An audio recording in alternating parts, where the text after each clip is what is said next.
네, 이 경찰 수사를 통해서도 최대 수백만 건에 달하는 정보 유출의 실체가 밝혀지지 않다 보니 문제가 엉뚱한 곳으로 번졌습니다.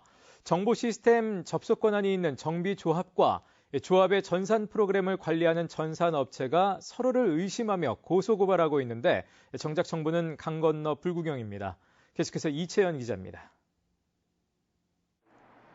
전국의 정비소들이 국토교통부 차량정보 관리 시스템을 통해 고객의 차대 번호 등을 조회할 수 있게 된 건 지난 2014년부터입니다.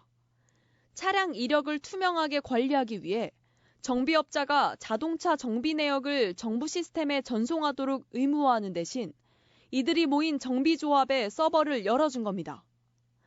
정비조합은 소속 정비소들이 정부 시스템에 쉽게 접속하는 방법을 찾다 기존의 정비소 재고관리 프로그램을 운영하던 전산업체에 서버 연결을 맡겼고 전산업체는 기존 재고관리 프로그램에 정비업 등록번호만 입력하면 정부 시스템에 접속할 수 있는 기능을 추가했습니다. 이때부터 정비소들은 고객의 차대 번호 등을 쉽게 조회할 수 있게 됐고 전산업체들은 정비업자가 정보 시스템과 주고받는 정보를 모두 공유하게 된 겁니다. 국토부에서 우리한테 영재 서버였다는 권한을 부여해주고 저희들이 직접 운영을 못하니까 전산업체한테 이걸 넘겨준 거죠.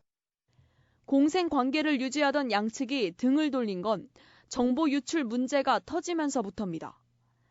수사를 통해서도 실체가 밝혀지지 않자 서로를 의심하게 된 겁니다.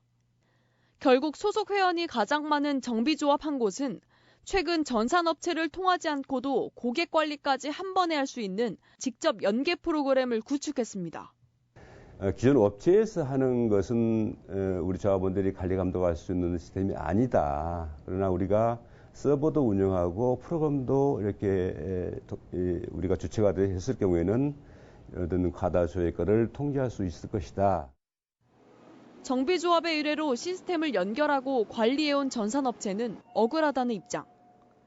정보를 부품업체 등에 유출했다는 의심도 납득할 수 없지만 매달 정비조합 회원들에게 받아오던 수수료까지 끊겨 한순간에 낙동강 오리알 신세가 됐다는 겁니다.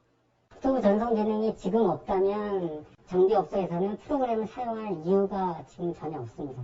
하루아침에 문 닫아야 됩니다. 그래서 저희는 국토부에서 연계코드 얘기 이런 게 나오면 잠을 못 잘 정도의 공포감을 받게 됩니다. 고소 고발이 난무하는 지경까지 이른 상태. 그런데도 총괄 책임이 있는 국토교통부와 교통안전공단은 강 건너 불구경만 하고 있습니다. 시스템 접속자의 IP 주소를 관리하지 않아 누가 왜 정보를 탈취했는지 경찰조차 밝힐 수 없게 만들고는 자신들이 접속 권한을 준 건 정비조합이라며 나서지 않고 있습니다. 연합회에서 최초에 이런 방식을 해달라고 해서 그런 방식이 된 거잖아요. 연합회에서 이제 방식을 바꾸겠다고 하시면 그 전산 연결할 수 있는 권한 자체가 유지관리 업체에 있는 게 아니고 조합에 나오지 않습니까? 그 연합회 뭐 이래라 저래라 저희가 뭐. 권한을 주면서 접속 기록에 대한 매뉴얼이나 보안 관련 서버 관리 지침조차 내려보낸 적 없는 국토부. 그러면서 관여할 이유도 책임도 없다는 말만 되풀이하고 있습니다. MBC 뉴스 이채연입니다.